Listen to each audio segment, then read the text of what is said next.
One of the biggest concerns I hear from coaches and course creators is that it can be very overwhelming and it can be very easy to burn out as well. It's like you're so excited, you want to get this thing out there already, you want to help these people already, but then this mountain of to-dos all of a sudden come up and it's nothing like what you were doing with your brick and mortar or with the previous company. It's very different in terms of the services. So this, of course, also creates a unique opportunity for marketers and agencies where it's like, I will do everything for you. So you just have to show up and teach. You just have to share what you want to share with people, and you get to be in your zone of genius, really.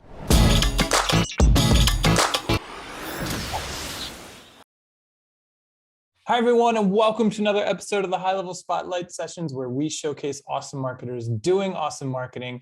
Today, I am joined by Kamila Gornia. She's a business coach and founder of Heart Behind Hustle, which is an education company helping coaches, course creators, and service providers grow and scale online with heart and strategy. Kamila, thanks so much for coming on. Yeah, thank you so much for having me. I'm really excited to be here. I'm excited to talk to you because I see more and more folks working in the coach course creator space. And we at High Level are rolling out more and more features to our membership course builder as well. But it's not a topic we talk a ton about on this show to date. So I'm really excited to ask you a couple of questions. My first one is, we talk a lot about niching, right? A lot of us who are early in our agency journey love the idea of being able to help businesses grow. We've got tools as marketers. We need to pick a niche. And so it seems to me like coaches and course creators seems to be a great new niche. What do you love about the opportunity of helping coaches and course creators grow? Yeah, I mean, I definitely agree with you. It's interesting because I would say most of my clients are coaches and course creators. So to me, it's like, is it new? I've been doing it for so long. It doesn't seem like it's that new. But I think the coolest thing about it, I've always been multi-passionate. So even before I started coaching myself and helping entrepreneurs, I had other businesses before this. And the cool thing about coaching specifically in course creation is that you get to still kind of have your hands in a lot of different niches within this space, because working with coaches or course creators, I mean, these people are passionate about helping people in so many different areas of life and business, and there's finance and there's health, and basically anything you might be potentially interested in, you get to help people through those coaches and those course creators. So I really like it as a multi-passionate person. I have a lot of other random interests and hobbies and just things I'm interested in. And it gives me an opportunity to almost like monetize it. I mean, not almost, actually monetize it through those incredible people. And one of the most, for me, integrity and heart is very important. So the people I work with are doing it not just to make money, but also because they really feel passionate about helping people and they love being able to feel of service. So being able to support a niche like this where people are actually doing good in the world and they're actually like making a big difference in people's lives, like I think fulfillment wise, there's nothing better. That's awesome. So let me see if you agree with me on this one. What I really love about the opportunity is that you can go after any master of any industry, right? Like I've seen this happen a lot where, someone's been a chiropractor for 30 years. They know it all. They've maybe worked with an agency. Maybe they're still working with an agency on their chiropractic business, but they're like, I have all this experience and knowledge. I love to bottle it up and offer it to the world. And so even though they may actually already have an agency that they're working with, and you're not going to be able to steal that business, taking the owner and turning him into a coach, a course provider is a viable option. Yeah, 1,000%. And I see a lot of brick and mortar companies, service providers doing that as well, because especially with what happened with COVID, like a lot of companies weren't able to continue. I mean, some of them weren't even able to survive, period. So this is why we saw so many people flocking to the online world in general, and being able to, exactly what you said, being able to bottle up all the information that you've known and all the experience you have with clients and being able to share it in a different way. I do think, honestly, the sky is the limit of how much money they can make, how many people they can help. And I think the coolest thing that is probably the most exciting for these people moving into these markets is they truly get to help an unlimited amount of people, especially if they get to scale and structure their programs in a way that allow for that uncapped amount of people to be served. And obviously, depending if you're working with these types of coaches or course creators, obviously that also creates an unlimited potential for you being able to serve those people, plus those other people that might come across their work, and then it's kind of like a ripple effect too. So I definitely think it's a very much growing industry, and even people that never thought they would ever be doing it are like, oh, okay, well, let's try this. Yeah, and two other things I love about the opportunity are, one, a lot of the top agencies that we speak with have the same advice, in that they would encourage you not to work with startup businesses. We only take businesses that are making X amount per year already, because we want to work with people who have already, figured out the barriers to entry, are sustainable, have budgets to spend, et cetera. And so if you're going after, like what we're talking about, people who have sort of mastered their trade and now it's this new opportunity to turn them into a coach, that is them, right? They already have a successful business. They're not struggling, analyzing every penny that's being spent. And the other thing that I love is, and you kind of touched on this, they're excited. It's something new, right? They're not burnt out by what we're doing here. It's something completely new for them. And the idea of becoming a coach, bottling up their expertise is really an exciting endeavor for them. Yeah, absolutely. And I think the exciting thing for marketers is that a lot of these people going into this new space and scaling in this new way have no idea what they're doing and no idea how to do this. So they have all the excitement, they have all the knowledge, and they still don't, like, people don't really know how to create courses. They don't know how to teach what they want to teach in a way that actually will get people results. And I've seen a lot of people who are like, oh, it can't be too hard. Let me go and try to teach a program. And then no one makes it through lesson one. And it's because no one taught this person how to actually teach and how to have systems in place so they can actually enjoy the process. Because one of the biggest concerns I hear from coaches and course creators is that it can be very overwhelming, and it can be very easy to burn out as well. It's like, you're so excited, you want to get this thing out there already, you want to help these people already, but then this mountain of to-dos all of a sudden come up, and it's nothing like what you were doing with your brick and mortar or with the previous company. It's very different in terms of the services. So this, of course, also creates a unique opportunity for marketers and agencies, where it's like, I will do everything for you, so you just have to show up and teach. You just have to share what you want to share with people, and you get to be in your zone of genius, really, and you don't have to worry about anything else. So I know people that are making incredible money, like building out courses for other entrepreneurs, building out the whole system behind the scenes, telling them how to structure their programs and refining them and getting people better results within the program. So I think that's really exciting as well. So maybe you already answered this question, but that's a great segue. My next question for you was, okay, if I'm sitting here and I'm like, this is great, I love the idea of going after coaches and course creators, what's the lowest hanging fruit? Like, where can a marketer start to immediately help somebody who wants to become a coach? Yeah, I would say it really depends on who you're going after. So I would say probably the most low hanging fruit for people transitioning from being a service provider into a course creator or a coach, there's always the barrier of, how exactly do I turn this into a course?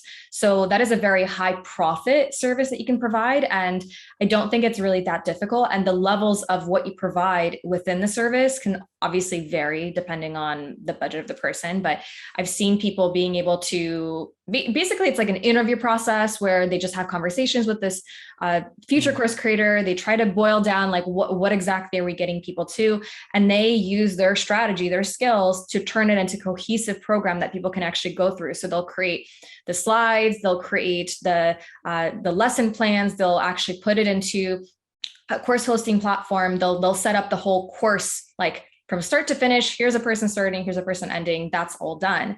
Now, to take it another step further, there's the launching, like how do we get people into the program now, right? So you have people in your regular job or regular business, your brick and mortar, we could obviously get some of those people into that too, but in order to truly scale, you're going to have to go beyond just your local market. So what do? Well, there's the Facebook advertising, there's the whole launch strategy and the launch management process. There's potentially evergreen streams that could be created with like automated webinars, or just depends on the price point, obviously. But that's a whole other thing that can also be within the marketing and the sales area, that I would say once the person has the course created, that's like the next step that could be also really valuable. And then management, really managing the program, being able to scale it further, and having something that a lot of my people do is they hire additional support to run the program, so they don't have to do the actual running of the program themselves. So whether it's community management or social media or just what have you, to make the program an actual engaged community, that's another huge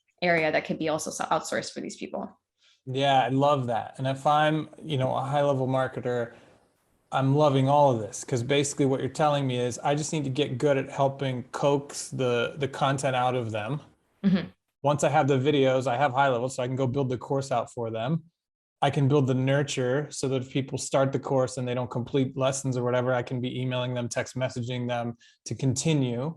All of this is, not new to me. I know what I'm doing here. So basically, I just need to focus on getting good at getting the stories out of my customers and getting it onto video. Exactly. And then from there, you're kind of off to the races. You touched on Facebook ads. I'd love to, the last question that I had for you was, our prime avatar are agencies that do lead gen, right? And it's typically in traditional industries. So, working with healthcare providers, home service providers, solar companies, auto dealerships, that kind of stuff. And in that world, claim book works very well. And so, we just finished a whole course on this where, hey, you're going to run ads with an offer to a page where somebody can claim it, and then you're going to nurture them into a booking. What is an ad strategy you love when it comes to coaches? Is it similar? Are we giving away the first lesson for free or something? Like, what's a strategy that you like? Oh, that's a big question, because there's a lot of ways to do this. So it will really depend on the industry for that coach. It will depend on the price point of what they're selling, and the mechanism. Yeah, it's just going to depend. So if your ideal client, let's say, is in the health niche, right? So let's not even say that they're going after like high level professionals. One of my clients is a health coach, and she specializes in like CEOs. And so her programs are obviously like closer to 10,000. So that approach would be hugely different. It might be very similar to what you described. It's very much like, let's just talk. And it's very much, let's get on the phone and have a conversation. It's very unscalable in a sense. You would have to hire a team to be able to make that possible. Most of my clients really want automation. Like, they really want freedom. And a huge reason why they want to create courses and programs like this is because they don't want to be working all the time. So even though I do think that doing calls is valuable, and that's the best like market research you could possibly ever get to make your programs better, a lot of them either don't have the time to do it or they don't want to do it. So the two ways that I have found being the most successful is either doing a live launch, which is like a free multi-day experience. A lot of times you might be seeing like free challenges, free 3 to 5 day masterclasses, workshops, or what have you. So it is probably the best way to move people from being cold, like from ads directly. They have no idea who you are, taking them through a process where they get to learn to trust you. They see that you know what you're talking about, and then potentially being able to take that next step, whether booking a call to talk about the higher ticket program or to join directly, depending on obviously the industry. So the price point for that course would probably be up to 2,000, I would say, without a call. Now, the other approach, if the program is lower in price, I would say potentially 2,000, but more $1,500 and under, you could go directly to a webinar. So a lot of people are saying that doesn't work anymore. I do it. It works. You just have to have the right message, and you have to be good at it. Like, really. So that can be a very effective approach as well, especially for people who are already like, if the course is already filling a gap in the market, you don't really need to go through a whole song and dance with a 5-day thing. Like, people are probably not really presented with this option, with this offer that much. So doing just a standalone webinar can get the sale. So that's kind of where your magic is going to come through, and finding what is that angle, what is that unique thing within that course that your client is going to want to sell, so that it is easier to sell through a webinar, potentially, obviously depending on the price. So those would be the two that are my favorite. I love that. Again, this is music to my ears, right? Because this is a strategy that works well in a lot of industries. It works, like you said, I can promise you it works. We use it all the time at high level, which is, hey, okay, let's pick a date. We're going to schedule a webinar. We'll build the landing page in high level. We'll drive ads to get people to register. We'll use high level to send the reminders to make sure people show up for the webinar. Use the webinar to sell, nurture people who, don't buy right away, and boom, we're off to the races. So, Yeah. If I'm trying to think of a niche, this is getting better and better because, I can pretty much use the same strategies from any industry here, even though I feel like coaches and course creators feels like a new industry to a lot of us. Mm-hmm. I mean, at the end of the day, it's still like human to human connection, right? So keeping in mind who is on the other side of the screen, and who, like, what are they thinking? What are they feeling? And what are they experiencing as a part of their daily life? So anytime that you're moving into a more competitive space within the coaching space, like, if it's weight loss, for example, like, yeah, that might be a little bit more difficult to get some of these people signed up because they're nonstop seeing offers for this. So this is where it's just like your marketing skills are going to have to come out, really. And you're going to have to really dig deep to find that unique angle, that unique strategy, that a unique viewpoint potentially for these people to see and be interested enough to actually attend this training, and not just sign up, but actually attend and watch and take that next step, right? So this is where it's just like, how good are you as a marketer, really, is what it comes through. Because it's very easy to enter the coaching space. So anyone can become a coach, anyone can create a course. And this is why we see so many people now moving into this direction. And with this, it's beautiful. And also it is becoming a lot more competitive. So you being able to really work at finding those unique angles is going to be key to making your clients successful as well. Okay, so last question. Let's say I'm hearing all of this. I love what I'm hearing. I'm like, you know what? This makes sense. I'm going to go after coaches. What tips do you have for landing coaching clients? Are you trying to find people who might not understand that they should become a coach? Or are you, looking for people who have already made that decision? I want to be a coach. I just need help. Yeah, no, that's a good question. I always like to go for the lowest hanging fruit. So we talked about this earlier, but I don't like convincing. So I'm in the camp of like, I want it to be easy. I want it to just feel natural. So anytime we go after somebody that doesn't know that they should do something, there's a level of education that has to happen there. And the sales process is going to take a lot longer. To me, I'm impatient. I don't have time for that. I don't want to deal with it. So I would do that later, once you've already capped out of all the people that are in the process of like, I already know I'm doing this. I'm already thinking about creating a course, or I'm already in the process of figuring it out, but I'm just completely stuck. Tech is keeping me stuck. This is keeping me stuck, whatever. There's so many people out there. Like pretty much everyone that joins my email list they're like, I want to do this. I've been thinking about this for years. I just haven't actually gotten around to making it happen. Or they started and they got like one client, or they got maybe one sale, and they don't really know what to do after that. Like that's a perfect opportunity to show them, okay, well, this can be a viable option for you. Let me show you how you can actually make that happen. Oh, you don't have the time to do it? No worries. I will do it for you. So it makes it a lot easier. And monetary wise, for done for you services, I would probably go after similar people that you might be already working with, but just ready to scale without necessarily having to hire more employees and, buying more, just opening up more stores or whatever. So I think those people are already kind of thinking about it, or coaches that are already existing but are wanting to scale into courses. That's kind of another sub niche, I would say. There are a lot of coaches that are very successful with one-on-one clients, or potentially like group coaching, that are wanting to move into course creation. So that's a little bit more passive. That's another really viable option as well. And those people are probably thinking about it because they're in the same space. So they're seeing ads like create a course, whatever. And they're like, I don't have the time for this. So that's another, I would say, good approach. So yeah, I would start there. Okay, awesome. You broke up a little bit, but hopefully that came through loud and clear on everybody's end. Kamila, if people are listening and they're like, well, I want to learn more from her, where should they head? Yeah, I mean, the easiest way is just to follow me on Instagram. That's Heart Behind Hustle, and you can reach out and you can tell me about what's going on for you, and I'll see if there's anything I can do to support you. Well, I know, so we should clarify. I know that you help coaches. Do you also coach agencies who want to help coaches? I would do that in my one-on-one mentorship. Yes. Okay, cool. All right. Well, thank you so much for coming on. I think this is probably going to be an eye opener for a lot of folks. Yes. Well, I'm so glad that I was here, and hopefully this conversation was valuable for all y'all who are watching. All right. Thanks for watching, guys. We'll see you in the next one.